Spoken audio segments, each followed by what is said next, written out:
Takže Richard Moore nás požehnal, keď sme boli aj na tej spoločnej večeri a trávili sme nejaký spoločný čas. Povedal nám nejaké slová, ktoré nás potešili, ktoré nás pozdvihli, takže ja hovorím, že čo nám deklaroval ohľadom cirkvi. Honza to taký ví, takže on ti to potom môže potvrdiť. Ja to možno trochu prikrášlim, on ti to povie tak triezvejšie.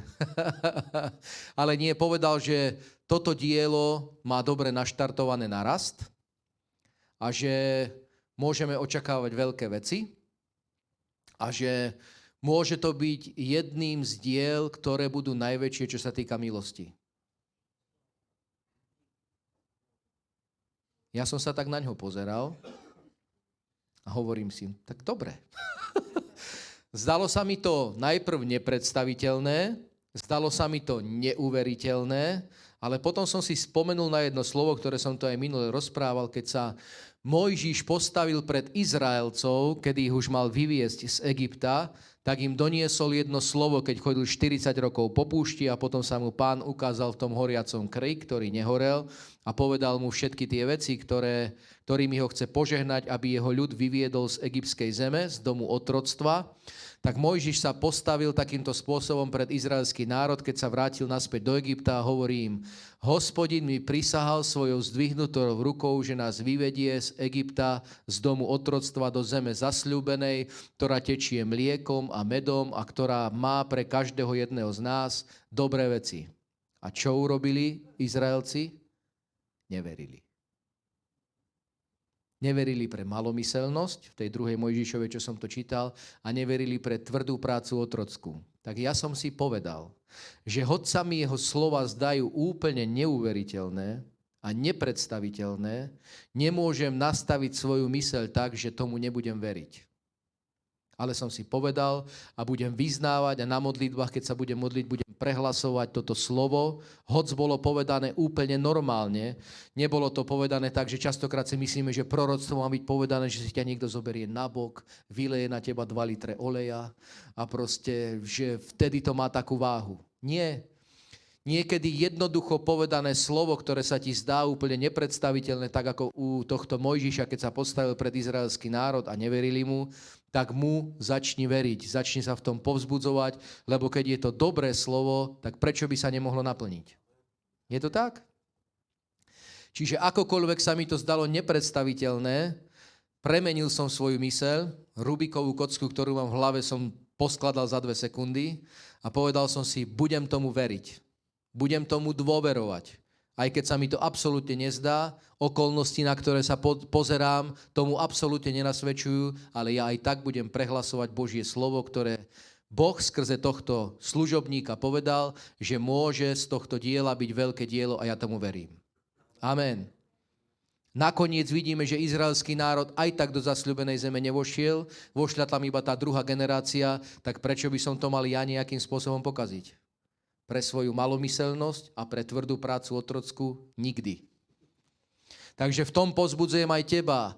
Zober toto slovo, lebo ak tvoje srdce horí pre cirkev, čo moje srdce horí pre cirkev, a myslím si, že aj my sa tu stretávame takí ľudia, ktorých srdcia horia pre cirkev, a keď budeme v tom viac zaangažovaní, keď som toto slovo povedal, tak skús aj ty svoju myseľ premeniť a začni byť veriacim človekom. A ja verím tomu, že čoskoro uvidíme výsledky tohto slova a začne sa to hýbať úplne dopredu tým smerom, o ktorom nám on hovoril. Amen? Keď povedal, že môžeme mať najväčšiu službu, čo sa týka milosti, nech sa stane. To povedal, no. Bol som prekvapený, dal som si hneď pivo, aby sa mi to lepšie prijímalo.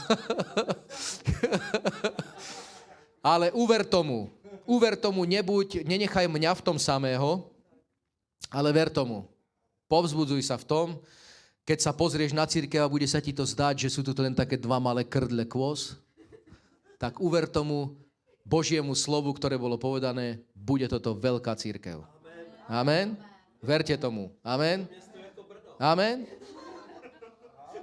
Ja som si tak najprv, keď som sem prišiel slúžiť, tak si tak hovorím, že tak mohlo byť tak 100, 200, 500. Potom som prišiel do reality. Ale ver tomu, že môže sa všetko naplniť. Amen? Hovoril to, nie, Honzo, takéto veci? Takže jeho sa môžete opýtať, on vám to potvrdí. Lebo on nám to prekladal. Keby mi to hovoril po anglicky, tak by sa mi to lepšie rozumelo, lebo by som tomu nechápal. Možno, že by mi iba ukazoval, že toľko, alebo toľko, ale naozaj povedal to úplne pri večeri, úplne, dá sa povedať, banálnym spôsobom, ale ja som si predstavil hneď ten verš, ktorý som ti hovoril, hneď som si predstavil Mojžiša, ktorému Boh povedal, prisahal so svojou zdvihnutou rukou, že vyvedie izraelský národ z Egypta. Ja som si toto hneď predstavil a povedal som si, a prečo by som tomu nezačal veriť? Môže ma moja neviera od toho oddeliť? Ak Boh niečo chce urobiť v tomto národe a v tomto regióne, tak to urobí aj tak. Ale s mojou a s tvojou vierou sa mu to podarí ľahšie. Nebude musieť čakať 40 rokov, ako čakal pri izraelskom národe, kedy musela vymrieť celá jedna generácia, ale keď tomu uveríme a začneme sa v tom povzbudzovať, tak sa nám to môže podariť rýchlejšie. Tak to je. A vo všetkom ostatnom to takto funguje. Amen? Je to tak. Povzbudzujem každého jedného z nás, či sme mladí, starší, hociakí, verte tomu. Čakajú nás dobré, požehnané časy. Amen? Cirkev bude rásť. Amen? A takisto môžeme zorganizovať najbližšie nejaké krsty, alebo môžeme sa spýtať tých ľudí, ktorí sa chcú pokrstiť. Takže každý, kto možno počúva, alebo viete o niekom, kto sa chce dať pokrstiť, lebo je to takisto neoddeliteľná súčasť kresťanského života. Je to proste neoddeliteľná súčasť spasenia, aby sme sa dali pokrstiť. Takže ak chceš sa dať pokrstiť, napíš sa na nejaký zoznam, oslov niekoho, tunák, Elišku alebo hoci koho iného. Urobíme nejaký zoznam, keď sa nazbiera určitý počet ľudí, treba aspoň 6, 7, 8. Zorganizujeme to tu tak, ako naposledy, donesie sa bazén, pokrstíme vás, budete mať k tomu nejakú takú oslavné prostredie spravíme, lebo je to dobrá vec. Amen. Ja som sa krstil v smaltovanej vani, ktorá mala 500 rokov, ale som tu. Amen? Mne nikto oslavné cereálie nerobil. Ale ja som vedel, že keď o tom hovorí Božie slovo a hovoria mi o tom bratia, že je to podstatná vec kresťanského života, tak mne bolo jedno, kde sa dám pokrstiť. Amen? Takže, ale je to potrebné urobiť. Takže kto sa chcete krstiť, alebo máte niekoho, koho je potrebné pokrstiť a chce sa dať pokrstiť, takže zorganizujme to, naplánujme to, kľudne dajte nejaký zoznam, zorganizujeme to, aby to bolo čo najskôr. Amen? Aby nič nebránilo dokonalému spaseniu v tvojom a v mojom živote. Amen? Sláva Bohu. Takže môj drahý brat, ktorý prišiel dneska so mnou, lebo ja som mu vždycky hovoril, choď tam sám. Že nie, že on pôjde prvýkrát so mnou, tak som sa pokoril. Zobral som ho do auta a prišiel so mnou, tak on nás tiež povzbudí nejakým slovom, ktoré má, takže buďte mocne požehnaní. Ďakujem, že mám tú česť a milosť vás povzbudiť. Chcel by som vás povzbudiť ohľadom uzdravenia. Poviem vám nejaké svedectvá zo svojho života. Uzdravenie je veľmi dobrá vec. Je napísané, že Ježiš vyniesol naše choroby na drevo kríža, je to v Izaiášovi v 53. kapitole, a jeho jazvami sme boli uzdravení. Bolo za nás draho zaplatené a keď som ja na tieto veci prišiel, tak uveril som jednej veci. Ja verím tomu, že môžem byť celý svoj život zdravý. Celý svoj život môžem prežiť bez liekov a bez lekárskej pomoci. Nie som proti tomu, keď to takto potrebuje, kľudne nech ide, ale ja verím tomu, že môžeme takto žiť. Prečo? Lebo bolo draho za nás zaplatené. Keď som na tieto veci prišiel, tak bolo to asi takým spôsobom, že ja som uveril v evanielickej cirkvi, v tradičnej. Bola tam taká živšia mládež, tam som uveril. Ja som nevedel o charizmatickej cirkvi nič. Ja som ani nevedel, že niečo také existuje. Ani som nevedel, že sa to nejako tak delí na charizmatikov a tradičných. Ja som myslel, že sú tu proste, buď sú neveriaci, alebo sú boží ľudia. Hotovo. A keď som vyrastal, teda prvé kroky, keď som robil v tej tradičnej cirkvi, tak som sa stretával s tými tradičnými vecami. Tradičná kázeň, tradičné ponímanie. A potom mi raz jeden brat mi dal knihu od Kennetha Hagina, už neviem, ako sa volala, ale proste dal mi tú knihu. A začal som to čítať a ja si hovorím, wow, to je pecka, proste mňa to chytilo hneď, absolútne proste, ako on opisoval vieru. Doteraz je to jeden z mojich najobľúbenejších autorov. Hej. Proste takým spôsobom, ako on vysvetľuje princípy viery, to je bomba proste. A ja, keď sa pozriem tak na svoj život, ja najradšej počúvam o viere a o peniazoch, hej, mám pravdu.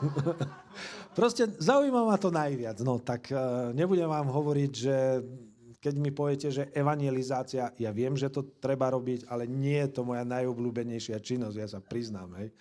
Ale robím to, keď treba, hej. Ale najradšej mám proste tieto dve témy. A poviem vám, ako to začalo fungovať v mojom živote, toto uzdravenie, a ako som začal veriť tomu, že môžem byť proste zdravý celý svoj život. Urobím reklamu na jeden produkt.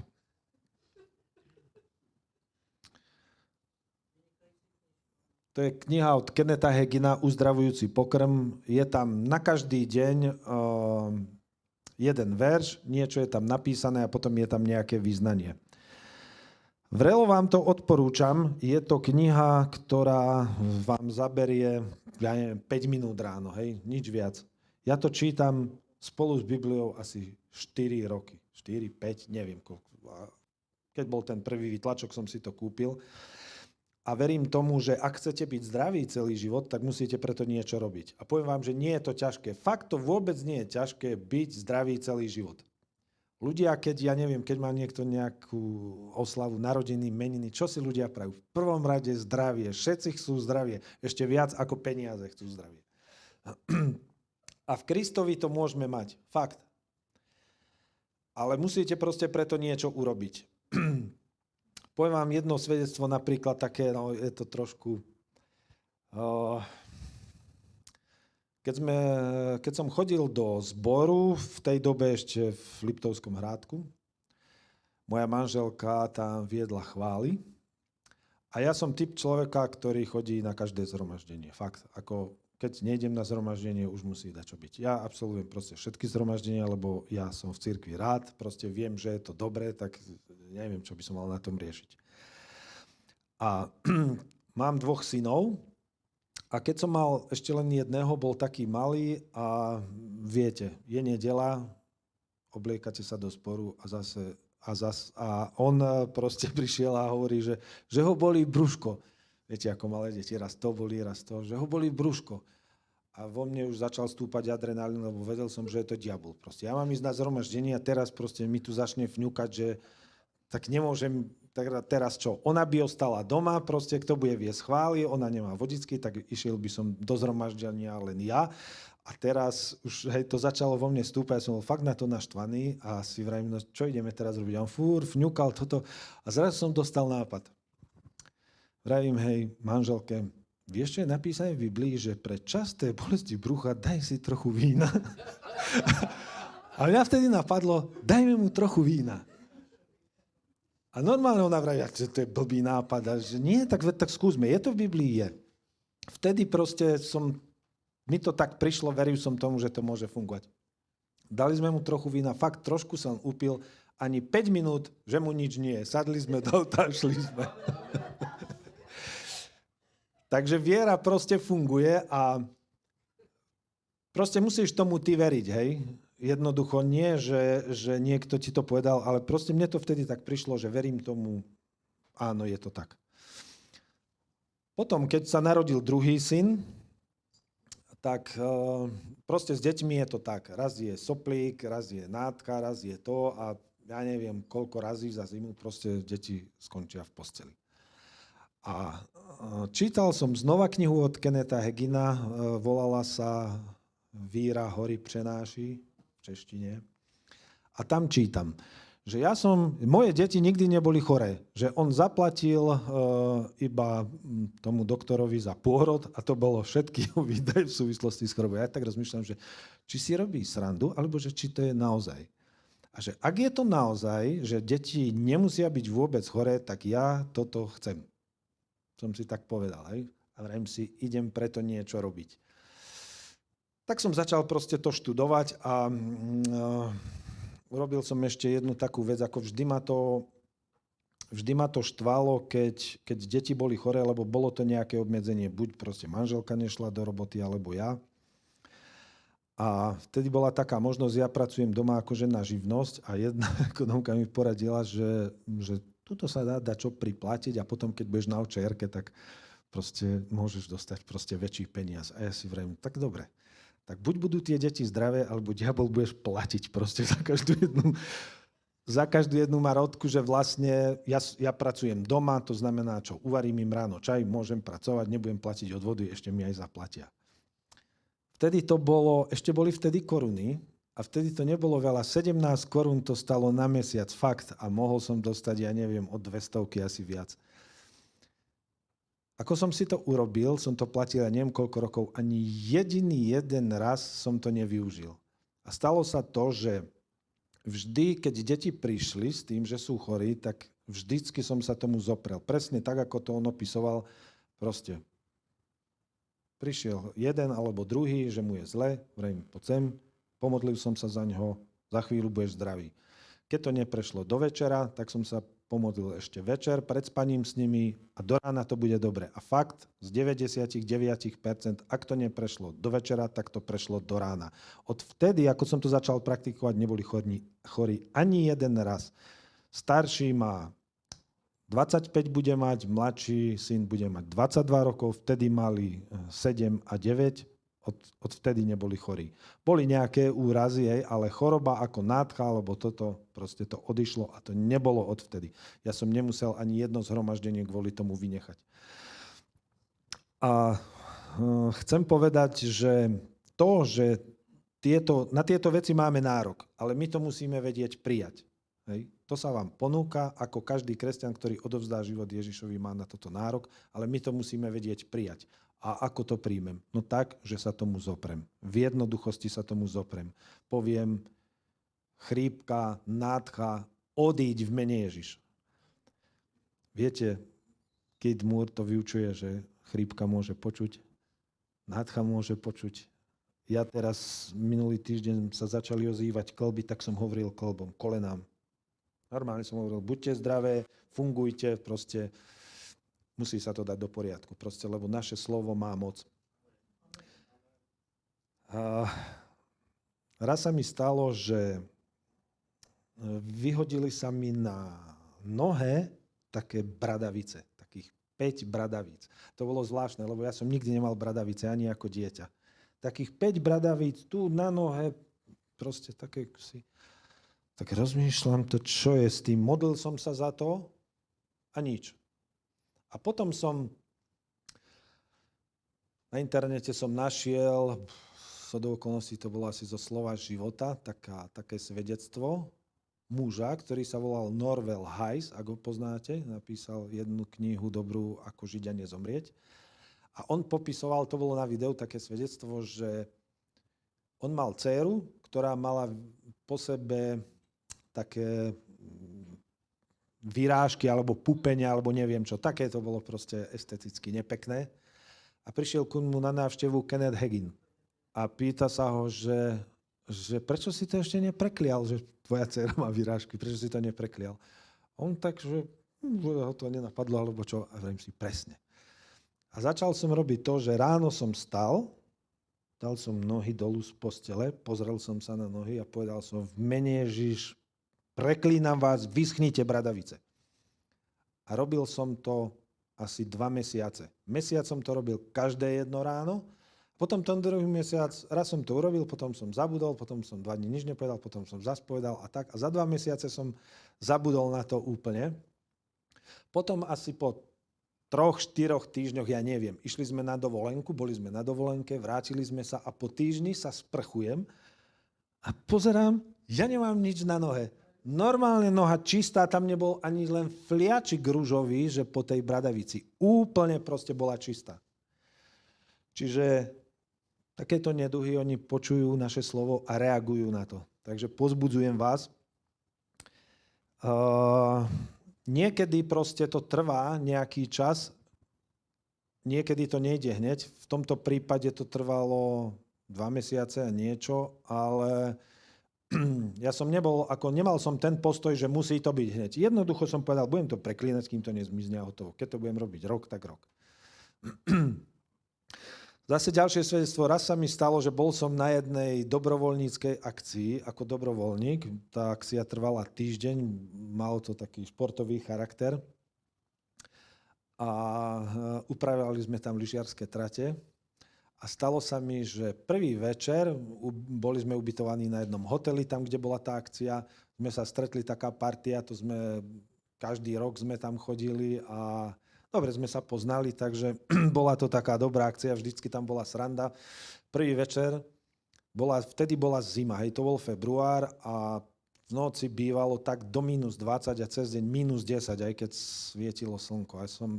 Večer som prišiel na izbu, bol som strašne smedný a v aute som mal džús, ňal som ho tam celý deň a bol strašne studený. Ja som bol taký smedný, ja som ho vypil z chuti a ráno som okamžite vedel, že som robil hlúposť proste. Hneď mi zatiahlo proste na hrdlo a hneď proste mi začala stúpať teplota a si vrejím, no tak to bola nedeľa večer vtedy, keď som to vypil a toto sa dialo pondelok ráno a mali sme tam byť týždeň.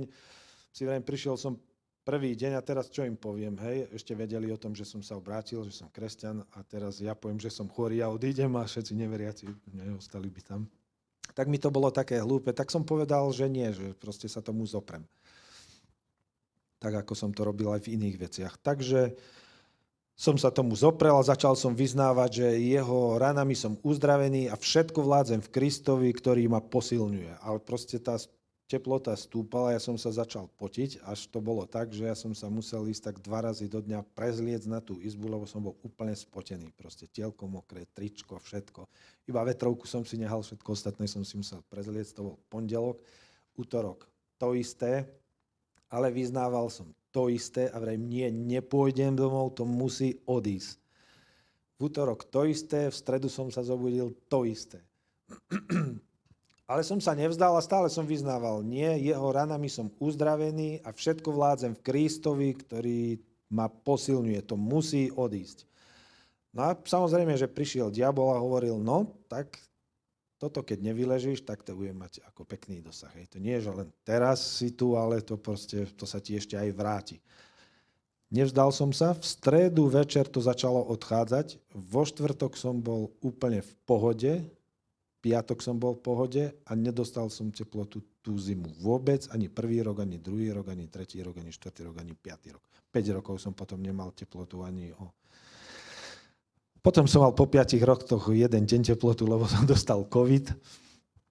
A to bolo tak, že som nevedel, že som mal COVID a začala mi stúpať teplota. Ja som sa pomodlil a teplota odišla. Ale na druhý deň bolo celoplošné testovanie a tam povedali, že mám COVID. No tak som ostal s COVIDom. Takže tak. Takže ja vás chcem povzbudiť, že môžete byť zdraví celý život, bez chorôb, bez toho, aby ste trávili čas v čakárni u lekára.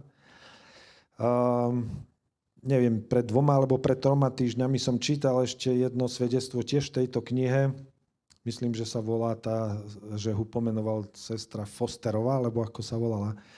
Bola to 90-ročná žena, a pozbudzovala svoju vnučku, aby išla na nejaké evangelizačné zhromaždenie a myslím, že to bola tam uzdravujúca služba. Ona rozmýšľala, že či má ísť alebo nie. A tá žena jej povedala, ja som pred 40 rokmi prijala Pána aj ako svojho uzdraviteľa a odvtedy som nebola chorá. A ja rozmýšľam, 90-ročná žena posledných 40 rokov nebola vôbec chorá, tak to je pecka proste. A na toto my máme nárok, bratia a sestry. Toto je naše dedičstvo. Za toto bolo zaplatené. Prečo by sme to nevyužili? Kto pozná túto knihu? Kto ho má doma? A kto ho nemá doma? A chcel by ho? Máte ho mať.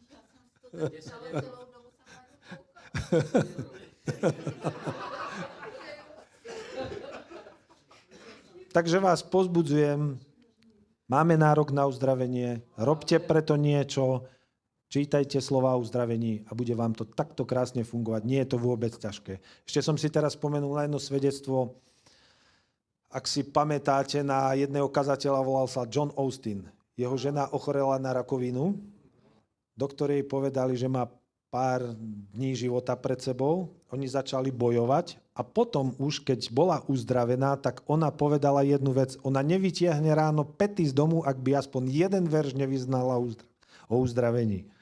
Tak v tom vás pozbudzujem. Ja toto robím každé ráno. Občas sa mi stane, že zabudnem, ale väčšinou to robím. Je to skvelá kniha. Odporúčam. Buďte požehnaní. Amen. Amen. Sláva Bohu. Áno, je to tak. Božie slovo, keď ho aplikujeme, podobne ako keď aplikujeme napríklad lieky, ktoré nám naordinuje nejaký lekár, že sme v niečom chorí, tak si dáme povedať a aplikujeme lieky, ktoré nám dá, aby sme prijali uzdravenie, napríklad zbavenie sa horúčky alebo hocičoho iného. A presne takýmto spôsobom je správne a dobre aplikovať aj Božie slovo vo svojom živote, lebo naozaj je to jednoduchá vec, len častokrát na to zabúdame. Častokrát si povieme, že možno to bude fungovať aj bez toho, ale ak veci v nejakej oblasti kresťanského života nejakým spôsobom nefungujú, tak pravdepodobne niečo robíme zle. Je to tak? Lebo naozaj sa dajú veci robiť iba dvoma spôsobmi. Buď, že ich robíme a nevidíme z nich výsledok, a buď, že ich robíme a vidíme z nich výsledok. Čiže keď niečo robíme a nefunguje to, tak si daj, prosím ťa, povedať od niekoho, alebo samotne od Boha, alebo z Božieho slova, že pravdepodobne niečo robíš zle. Skúsi dať možno poradiť od niekoho, brata, sestry, alebo koho proste máš vo svojich očiach postaveného za niekoho, od koho si dáš niečo povedať. Lebo ak dlhodobo takto žijeme, a niekto možno tak žije dlhodobo, že sa snaží veci robiť aj možno na základe Biblie, alebo na základe Božieho slova, alebo vedenia Svätého Ducha, ale ak to nefunguje, tak si daj povedať, že možno treba nejakú jednoduchú vec zmeniť a urobiť ju inakšie, aby fungovala. A toto presne platí aj v oblasti uzdravenia, že naozaj Božie slovo, ktoré aplikujeme a hovoríme k jednotlivým častiam svojho tela, aby boli uzdravené skrze rany Ježiša Krista, tak proste Božie slovo funguje. Musí sa naplniť. Ja som takisto na začiatku svojho kresťanského života nevyznával absolútne nič iné, iba to, že v Kristovi Ježišovi som bohatý. Bolo to vidno na mojom živote? No, že absolútne to nebolo vidno. Naozaj, keď som komunikoval s niekým, s bratom, s hocikým, proste mali sme nejakú debatu, tak ja počas debaty som sa postavil, Božie slovo hovorí, že ja som v Kristovi Ježišovi bohatý. Videl som hneď výsledok? Nevidel. Ale v mojej mysli to niečo urobilo, že keď som to vyznával, tak proste som tomu začal aj veriť. A takisto aj na začiatku, preto som to povedal o tom proroctve, že naozaj sú veci, ktoré sa nám zdajú úplne nepredstaviteľné, že by sa mohli zdať, alebo že by sa mohli stať v našich životoch, ale môžu sa stať. Môžu sa stať obrovské zázraky v tvojom aj v mojom živote. V akejkoľvek oblasti. Niekedy na to treba trochu času, naozaj aplikovať Božie slovo a uvidíš po malej chvíli zmenu. Možno zo dňa na deň uvidíš zmenu. Veľakrát sa stáva, že zo dňa na deň sa proste stane zmena. Tak ako som aj minule hovoril, že zopri sa diablovi a utečie od teba proste. Musíš vidieť, že ak nejaká daná téma v tvojom a v mojom živote nefunguje, tak pravdepodobne niekto má enormný záujem na tom, aby nefungovala. A nie je to Boh. Ty si odovzdaný kresťan, ja som odovzdaný kresťan a Boh nikdy nebojuje proti Božiemu ľudu. Nikdy. Aj keď uhneš z Božej cesty, aj tak Boh proti tebe nebojuje.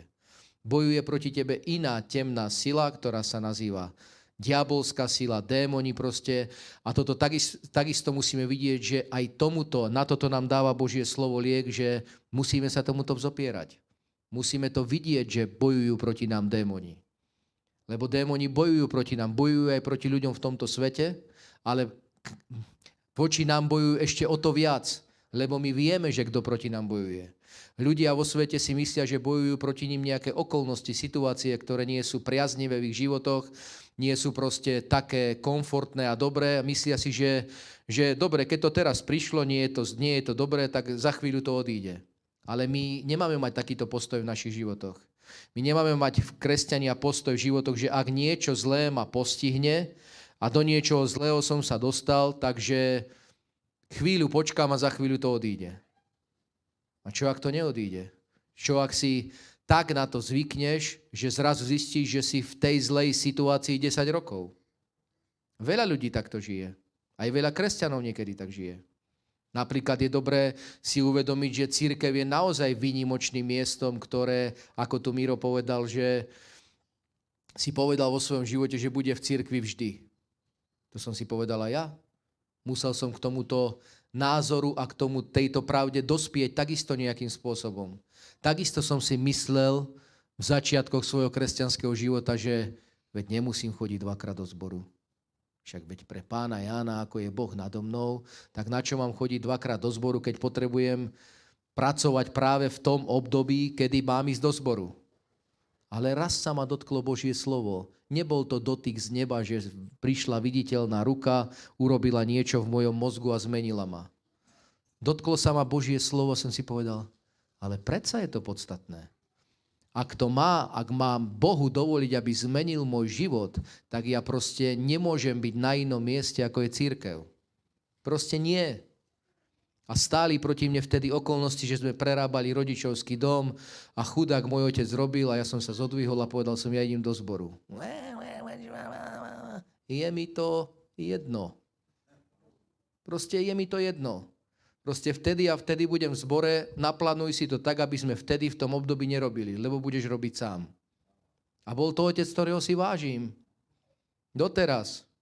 Ale proste takto som si to naordinoval a takto to aj bolo. A ja každému jednému prajem, aby sa ťa dotkol Svätý Duch takto, lebo v cirkvi môžeš prijať vyslobodenie a návod na to, ako poraziť diabla a poraziť okolnosti, ktoré práve nie sú priaznivé v tvojom živote. Doma sa to málo kedy stáva. Lebo kresťania, ktorým sa to práve doma stáva, tak sú tými odovzdanými kresťanmi, ktorí sú v cirkvi vždy. Je to tak? Miro dochádza do cirkvi 100 kilometrov 2-krát do týždňa. 100 kilometrov. Do Žiliny 100 kilometrov naspäť. Čiže to je 400 kilometrov do týždňa. Je to tak? Ja dochádzam do Brna viac. Ale nie. No ale vážne je to tak. Treba si toto uvedomiť, lebo naozaj cirkev, a vy takisto dochádzate z rôznych teritórií, takisto to nie je 5-10 kilometrov, ale je to dobré, proste si to uvedomil a to je naozaj fantastickou vecou, lebo to je kresťanský život. Amen? Kresťanský život nie je o tom sedení doma a počúvaní slova. Vďaka Bohu, keď niekto takto žije dobre a keď ti to prináša nejaký prospech, vďaka Bohu. Ale väčší prospech môžeš mať práve z tohto. Je to tak? Amen? Tak toto je. Takže prečítam nejakých pár veršov a pár slov, nakoľko nás Mirec povzbudil k dobrým slovom o uzdravení. Amen. A je naozaj si toto dobre opakovať, lebo ja som práve dneska, keď som pracoval v práci, tak som toto slovo počúval od Johna Austina. Presne toto isté som počúval. Že jeho manželka, keď prišla do takého stavu, že bola chorá, mala rakovinu, myslím, a proste hľadala v Biblii práve tie verše, aby sa v nich povzbudila takým spôsobom, aby prišla viera, že uverí tomu, že Boh ju chce z tejto rakoviny uzdraviť. Tak ako ja som si na začiatku kresťanského života, keď som bol chudobný viac ako kostolná myš, tak som si hovoril a prijal som Božie slovo, ktoré hovorí v 2. Korinským 8. kapitole, že Pán Ježiš Kristus na kríži súd bohatý schudobnel, aby ja som jeho chudobou zbohatol. A tento jeden verš mi stačil na to, aby sa tak dostal do môjho života a do mojej mysle, aby som mu takým spôsobom uveril, že hoď som bol v situácii, ktorá bola nezávidenia hodná, lebo som mal dlhy a bol som chudobný, ale práve tento verš spravil v mojom živote to, že o malú chvíľu som sa z dlhov dostal za rok, a začal som žiť úplne iným životom. A to môže sa stať v každom jednom živote. Lebo ja nie som o nič výnimočnejší ako ty. Amen? Treba iba zobrať Božie slovo s celou vážnosťou, uveriť mu, začať ho skrze svoje ústa aplikovať do svojho života, do jednotlivých situácií, začať bojovať dobrý boj viery a vyhráš v každej jednej oblasti. Nie je pre kresťana určená porážka v žiadnej oblasti. Absolútne nie. Amen. Pre kresťana je odsúdenie to, že bude víťaz. Amen. Každej jednej veci. Sláva Bohu za to. 1. Timoteova 4. kapitola hovorí jednu vec. ktoré by som ťa chcel povzbudiť, aj seba. Čiže 1. Timoteovi 1. Ešte ma to netriaslo od zimy. Voľaká mi je zima. Ale to je dobré. Aspoň nezaspíme. Ďaká Bohu. 1. Timoteova 4 od 13. verša. Pavol hovorí Timoteovi: dokiaľ neprídem, buď bedlivý čítania, napomínania, učenia. Nezanedbávaj daru milosti, ktorý je v tebe a ktorý ti je daný proroctvom so vskladaním rúk starších zboru. Na to maj starosť, v tom buď, aby tvoj pokrok bol zrejmý vo všetkom, maj pozor na seba, aj na učenie, zotrvávaj v tom, lebo keď to budeš robiť, zachrániš aj seba, aj tých, ktorí ťa počúvajú. Amen? Pavol tu hovorí tieto naozaj skvelé slova, o ktorých sa aj dneska bavíme, napríklad, že na to maj starosť a buď v tom, aby bol tvoj pokrok zrejmý vo všetkom. A v tomto ťa chcem povzbudiť. Nikdy nebuď dlho v nejakej chúlostivej, zlej situácii, nech sa týka akejkoľvek oblasti nášho života. Či sú to peniaze, či je to zdravie, či sú to vzťahy, či je to čokoľvek. Vo všetkom ti dal Boh takú múdrosť a také vedenie, aby bol tvoj a môj pokrok zrejmý vo všetkom. Aby si sa radoval, aby si proste prosperoval, aby si bol zdravý, tak ako sa má dobre tvoja duša, ako hovorí jedno miesto v Biblii. Naozaj každá jedna oblasť má podliehať práve tomuto veršu a ja chcem, aby si možno dal pozor na to, že ak naozaj sa niekde nachádzaš, kde sa nachádzať nechceš a si tam už dlhý čas, tak niečo pravdepodobne robíš zle alebo nerobíš absolútne nič. Amen? Biblia tu hovorí, Pavol povzbudzuje Timotea, maj na to starosť. Nepríde to samé z neba, nedotkne sa ťa samotný Boh takým spôsobom, že všetko za teba a za mňa urobí. Takto to v kresťanskom živote fungovať nebude a nikdy fungovať ani nebolo. Je to tak? Proste vo všetkom nám Boh dal takú moc a takú múdrosť, aby sme naozaj vedeli so svojím životom niečo urobiť. A ja by som ťa chcel povzbudiť, maj naozaj starosť o to, aby bol tvoj a môj pokrok v každej jednej oblasti tvojho života zrejmý vo všetkom. Aby keď túžiš po niečom, aby si to už jednoducho kúpil. Nech je to čokoľvek, nech je to maličkosť, nech je to veľká vec. Naozaj je dobre na toto dbať. Je dobre dbať na to, aby z roka na rok sme sa niekde posúvali hoc aj malými krokmi. Ale nech sú to akékoľvek malé kroky, sú to predsa kroky. Amen? Nech je náš, môj a tvoj pokrok zrejmý vo všetkom, v každej oblasti. Ak potrebuješ zázrak v oblasti financií, zober verše, ktoré v Biblii sú napísané práve na túto oblasť, ktorý sa ťa dotkne takým spôsobom, ako sa dotkol ten, ktorý som tu hovoril mňa na začiatku môjho života, ktorý som skrze svoje ústa povedal snáď možno 10 000 krát. 10 000 krát. Nestalo sa zmena zo dňa na deň, ale postupne som si uvedomoval skrze študovanie tejto témy presne v oblasti financií, že Boh chce, aby som prosperoval. A keď to Boh chce a dáva mi v tom múdrosť, aby som sa posúval v tejto danej oblasti dopredu, tak musím robiť práve tie kroky, ktoré sú k tomu potrebné, aby som to videl vo svojom živote. Amen? Takto to funguje vo všetkom. Takto to funguje v uzdravení, že sa raz tak dobre zdravo naštveš a povieš si, ja už mám toho plné zuby. Vyskúšam Boha a jeho slovo, ktoré hovorí, že proste nemôžem byť jednoducho chorý. Nemôžem. Dlhodobo.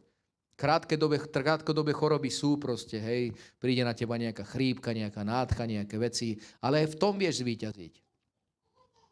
Keď si to uvedomíš, že aj táto jednoduchá choroba nie je od Pána a môžeš a máš moc ju vyhnať zo svojho života, tak ti nezabráni nič v tom, aby si bol zdravý celý život. Celý život. Absolútne, aby sa ťa žiadna choroba ani len nedotkla, ani aby sa ťa absolútne neoblízla. A takto to je aj s peniazmi. Boh nám dáva Božie slovo na to, aby naozaj sme nezakúsili, dokonca si dovolím povedať, že keď na toto prídeme a začneme to aplikovať vo svojom živote a začneme robiť tie kroky, že nemusíš mať nikdy chudobu. Nikdy. Ani to nie je absolútnym Božím zámerom, aby kresťania boli chudobní. absolútnym Božím zámerom je to, aby z kresťanov vyrastli silní ľudia aj v tejto danej téme, aby mali nejaké finančné zázemie, nemusia to byť zrovna hneď milióny a miliardy a neviem čo. Môže byť aj takýto výnimočný prípad, ale proste, aby čokoľvek príde do tvojho života, aby si zobral proste od niekadiaľ, aby si to mal, aby si dovolil kúpiť hocičo. Hocičo. A to nehovorím teraz o Ferrari a takýchto veciach, hej, ale proste v tých jednoduchých veciach, ktoré potrebujeme každý deň, aby si to vždycky mal, aby si nemusel absolútne na nič požičať. Ani na byt. Verím tomu, že kresťan môže prísť do takého stavu, kedy bude brať Božie slovo vážne, že si dokonca nemusí požičať ani len na byt. Verím tomu, že to tak je. A to nie som zastanca toho, že nezobrať si požičku na byt, lebo to je dobrá požička. Ale keď to zoberieš s vážnosťou, tak ako Božie slovo pre uzdravenie takisto platí a budeš ho aplikovať do svojho života, budeš vidieť, že to funguje, tak to funguje presne aj v tejto oblasti. Že si napríklad nemusíš kúpiť auto na leasing, ale môžeš si ho kúpiť v hotovosti. Jednoducho potom túžiš, tvoj pokrok má byť zrejmý vo všetkom. My budeme potom od teba akurát chcieť vedieť to, akým spôsobom si sa to naučil a ako si do toho vošiel. Amen? Lebo to je dobré, keď sa takýmto spôsobom jeden od druhého učíme, nie? Je to fantastické. Keď je niekto v nejakej oblasti postavený v zbore na vyššej úrovni a ty prídeš povedať, povedz mi, prosím ťa, ako si to urobil. A on ti začne hovoriť. Začal som aplikovať Božie slovo. Tebe sa to najprv nepáči, lebo všetko ti hovorí, že by si to mal robiť inakšie. Ale inakším spôsobom veci neobídeme. Nedá sa to. Biblia funguje presne takýmto spôsobom. Každá jedna oblasť. Každá jedna oblasť. Že ťa bude Boh ku konkrétnym krokom viesť, ktoré sa ti budú zdať nekomfortné, nie dobré, ale keď do nich vôjdeš, tak uvidíš víťazstvo, veľké veci, dobré veci. Amen? Je to tak? Verme tomu. Naozaj. Verme tým jednoduchým proroctvám, ktoré nie sú vyrieknuté práve takým spôsobom, o akom by sa nám mohlo zdať, že by to tak malo byť. Nie. Ja ti teraz napríklad poviem, môžeš prosperovať do roka. Uveríš tomu? Biblia to hovorí. Úplne v pohode.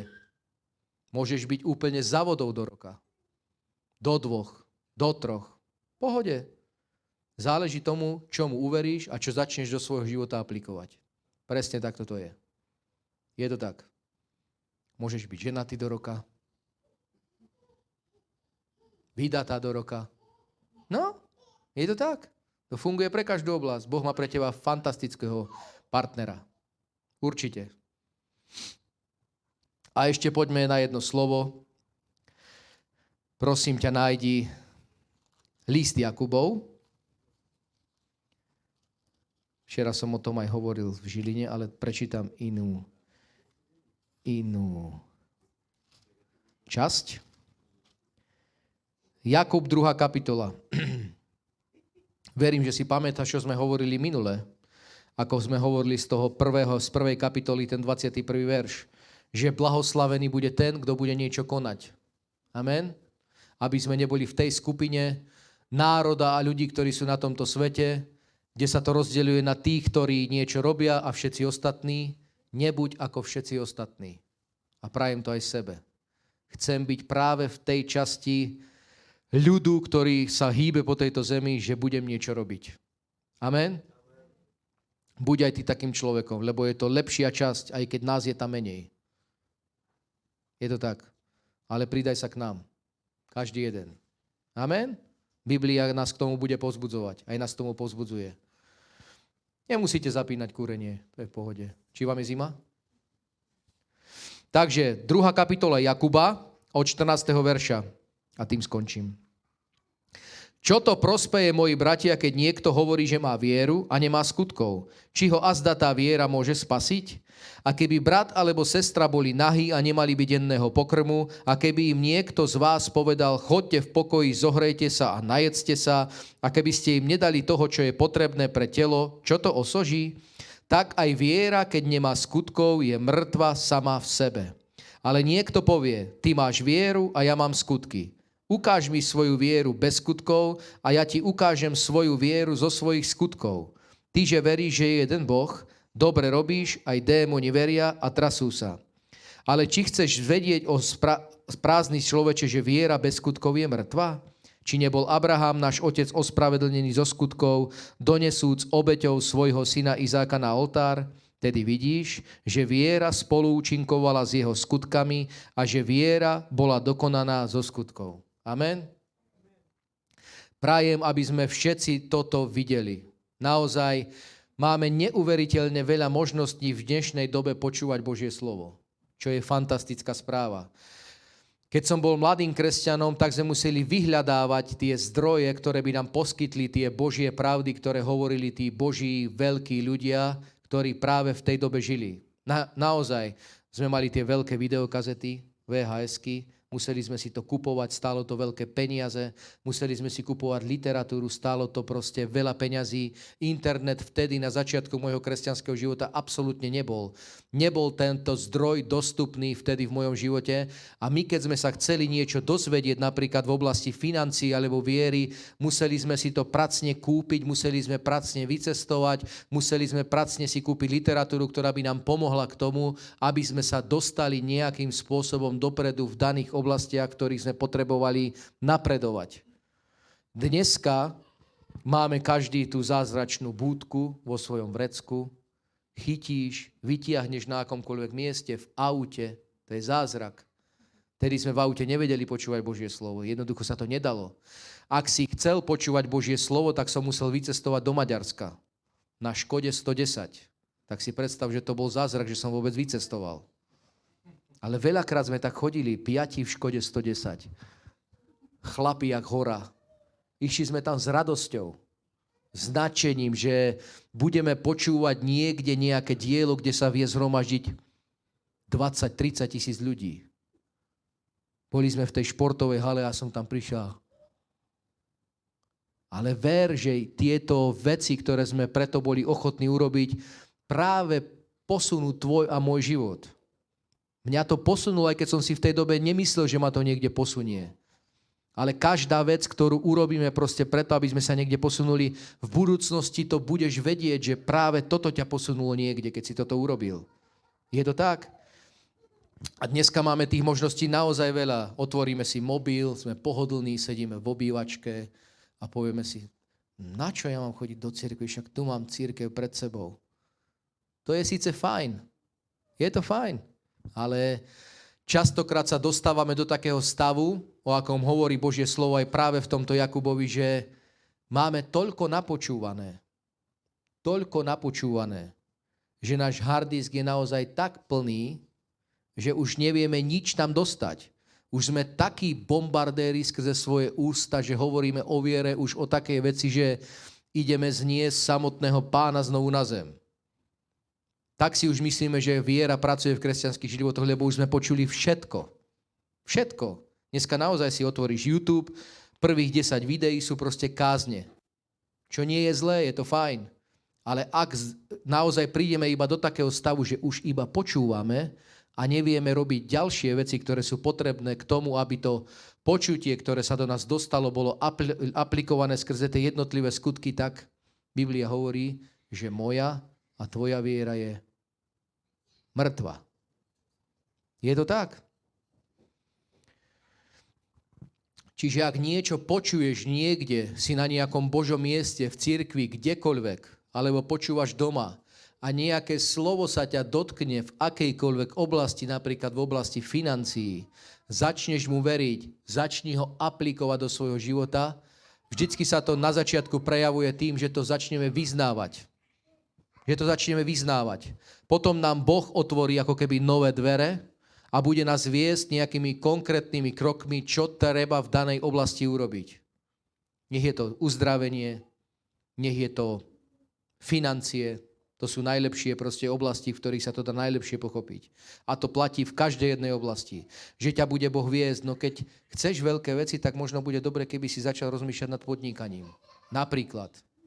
Alebo ak chceš veľké veci vo svojom živote v oblasti financií, tak by bolo možno dobre zmeniť zamestnanie. Napríklad. Alebo ísť za šéfom a požiadať ho, nezvýšil by si mi plat?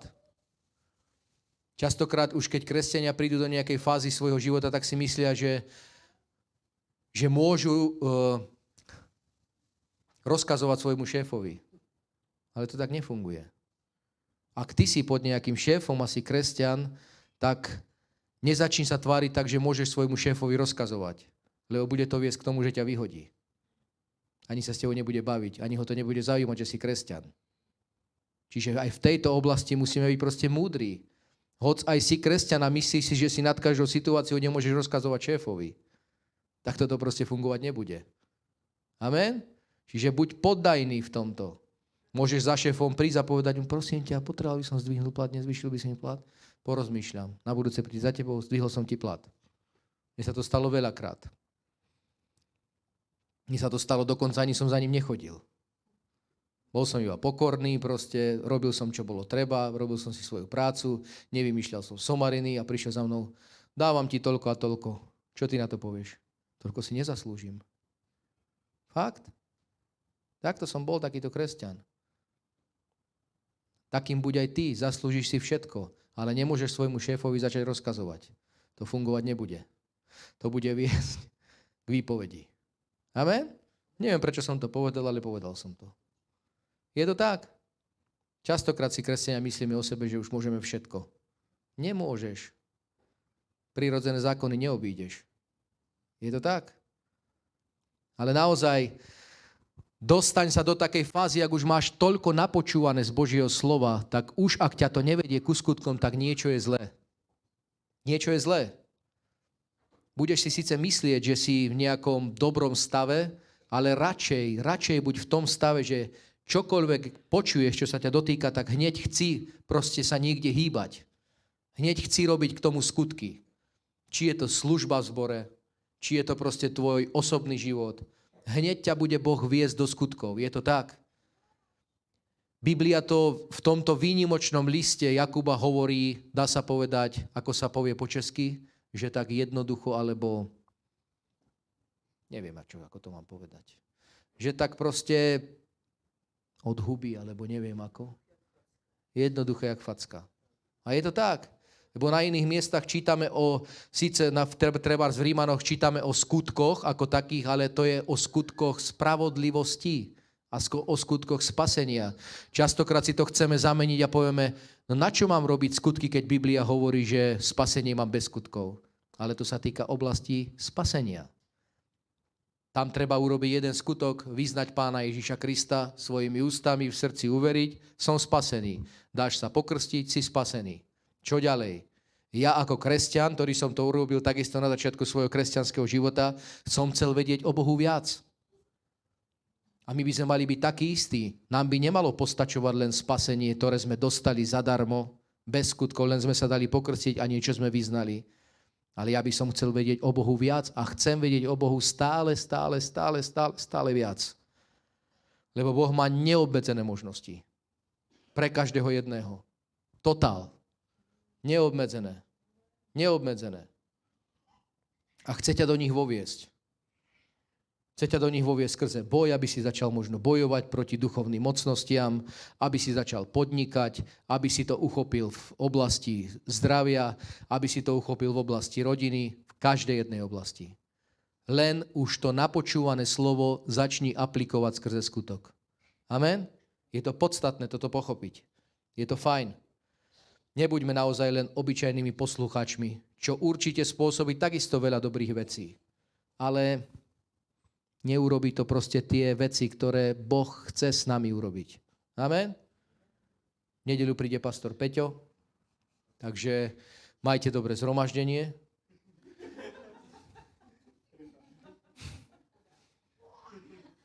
Tam je. Včera som sa to dozvedel, že volal mi, čo povieš na to, že by som išiel do Brna? Amen. Amen. Takže užite si zhromaždenie, vidíme sa na budúci týždeň vo štvrtok a v nedeľu. Čakajú nás nové akcie, ktoré budeme mať aj v marci, aj v apríli, k tomu sa ešte vyjadríme a povieme proste, verte tomu, čo som povedal na začiatku. Cirkev bude rásť a ja si myslím, že začnú prichádzať mladí ľudia. Amen. Je to proste potrebné. Nie, že by sme proti starším niečo mali, nech prichádzajú aj tí, ale mladá generácia je veľmi potrebná aj pre cirkev. Amen. Takže veríme tomu, evangelizujme ďalej, posúvajme sa dopredu ďalej, modlíme sa ďalej, je to takisto podstatná vec, modlíme sa doma, hľadajme Pána, ale keď príde nejaký povel od Pána alebo od kohokoľvek iného, začni niečo robiť, zapoj sa do práce. Amen. Sú podstatné práce, ktoré treba vykonávať v zbore. Dneska sme sa rozprávali o tom, že čo by sme tak najradšej robili v cirkvi, a keď sme sa tak zamysleli v aute, hovorím, ja by som chcel upratovať záchody. Tam ťa proste nikto nebude. Nikto nebude proste nad tebou, neviem čo robiť. Tam si to upraceš asi v klídku. Ale aj to je podstatné robiť v cirkvi.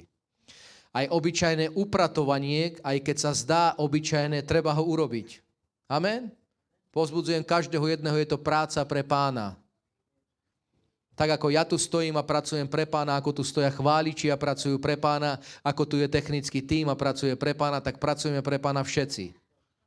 Nech sa to jedná aj upratovanie, je to úplne jedno. A ja takisto upratujem v zbore. A takisto to niekedy robím tak, že to robím, ale robím to pre Pána. Amen? Lebo je to dobre, keď prídeme na toto miesto, je tu čisto. Takže každá jedna služba je potrebná. Amen? Ideme ďalej. Môžeme sa postaviť. Sláva Bohu. Sláva ti, Pane, nebeský Otče, ďakujeme ti, že